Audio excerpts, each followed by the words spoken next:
What's up, guys? Welcome back to Tractor City. We're here in Auburn, California, and what we're going to talk about today is the MT-242 Premium, so the MT-242H. We actually hit 50 hours on it, so I just wanted to talk about kind of the overview on it, maybe some pros and cons. Not gonna lie, not too many cons on it, so I want to say mainly my cons on this thing are going to be things I kind of pointed out in the very beginning that I thought were going to be problems. And I actually haven't ran into those problems yet, but let's get started. Like I said, we've got 50 hours on it, and the reason this is kind of a good point is because your 50 hours is going to be your first service on pretty much the whole line of the LS tractor. It's your break-in period, so let's get started. What have we done with this thing? Well, we've mowed probably, I'm going to say, most of the time, and the majority of the time, or hours on this tractor have been ran at full power field mowing. And right now you can see we've got the field mower on it currently. That's mainly what we used it for. And I'm going to kind of compare this to the models throughout the years. They used to have a XG 33 horsepower that we ran for field mowing. We went to the XG 3140 that we use for field mowing, and now we've got the then we went to the MT-240 HE, and now we already have jumped up the latest version of the MT-240, just a 42 horsepower now, so a little extra horsepower to it. But I gotta say, for the field mowing, it has been excellent. We have not ran into any problems. It does feel like a little bit more of a machine, and I'm gonna say maybe that little extra horsepower helps out. You have no bog down, no nothing like that running through stuff. The mowers, if you know, our mower cuts up to 2-inch thick branches, and it sure does out in the field, so it works great there. Super happy with it so far. Other items that we did or purchased with it, we have a hydraulic post hole digger. We ran about, I want to say, 50 something holes with it. We did them all in one day, and actually you're kind of looking at the fence behind you right now. Here's part of it. And we have some rocky land up here in Auburn, so, and not only that, where we're digging is a pad, so this has been ran over, padded down, you know, set up for putting houses on it or foundations and things. So the ground's hard, and we dug all these holes in one day, like I said, with the hydraulic post hole digger. This tractor comes with the third function already set up on it, so you can see down there our fittings right now. That's where we plug into that hydraulic post hole digger, and we obviously got videos up of us using it. Ran great. First tractor I ever used a hydraulic post hole digger on, that was an ag tractor, and it was past my expectations. Worked great. I loved it. So especially when you do your own job with the same tractor you're going to do the field mowing with, you know. So anyways, we did our field mowing, we did the hydraulic post hole digger work with it. We obviously did a bunch of loader work, moving debris, cleaning fields, all that good stuff. And then also leveling out the land. We did a lot of grading with our box blade with this tractor already. No problems there. We haven't had any issues that can pop up in my mind. So far we're super happy with it. Everything's looking good on it.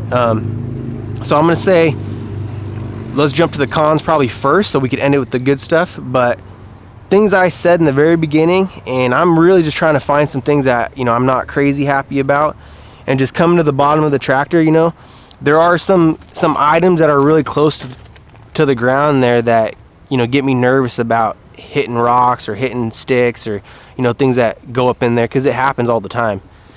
We haven't had any problems though, but that's just something I've always noticed. Actually, if you look to your other side there, Jim, you can see that tractor too from here. You know, there's just some things that stick out a little bit, the hydraulic hoses and things, that I was a little worried in the very beginning. But once again, with all the work we've done, the 50 hours that we've done so far, no problems. We haven't had any nothing break underneath or anything like that. So that was my cons for the tractor so far. I don't have anything else at this moment. Pros, I'm gonna talk about the back, because one thing I hate doing, putting the implements off and on.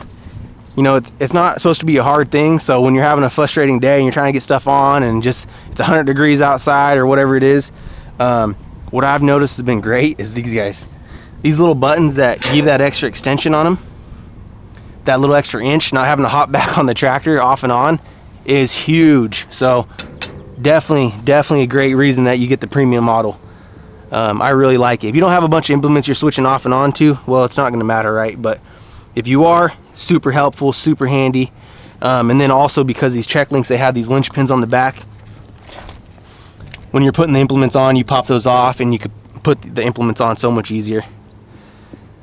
And then right above that, you have the lever for the 3-point arms, which lift them up and down, so you don't got to be in the actual seat. Big deal putting implements on. So between this and that little extra extension there, or the telescoping bottom arms there, it has been a game changer for me. It's speeding things up, making you more efficient, faster, and definitely not as frustrated, right? So there's a good there. I want to talk about that first, just because, like I said, it just makes life easier. Coming around, and because we use the third function a bunch on it already, most third functions that we install are the diverter third function. And just to be quick about it, it's one button. You hold the button down to activate it. You just curl the bucket in or outwards and it'll send the flow to your third function. They already have this set up on here, and it's a true third function. So you have the forward and reverse in a sense. So if the postal digger bit's on here, or the auger bit's on the postal digger, you can run it forward or you can run it reverse. So that's really neat there. It's just nice to be able to, if you're in the hole and you feel like you're getting stuck, you can actually reverse it right out. We didn't really have that problem. It seemed like we were able to pretty much rip right through the ground. If it got any bit of, stuck at all, you could just lift it right out and kind of rip the hole through. So that has been great there. Besides that, really just having the nice seat is a big deal. We run the tractor 8-hour days, so that's something you might not notice when you're only on it 1 or 2 hours. You're just using it at the house as a hand here and there. But when you're running it full days, having those armrests and having that big comfy seat, having the steering wheel tilt has been a huge plus for us. So besides that, I mean, 50 hours sounds like, a good amount of time, but really we won't really know until about we hit that 300 mark if we run into any problems, or what's the outcome going to be, after you really put it through some work. So we're happy with how it's going. Those are my pros and cons. 50 hours we've got on this guy, and that's our review.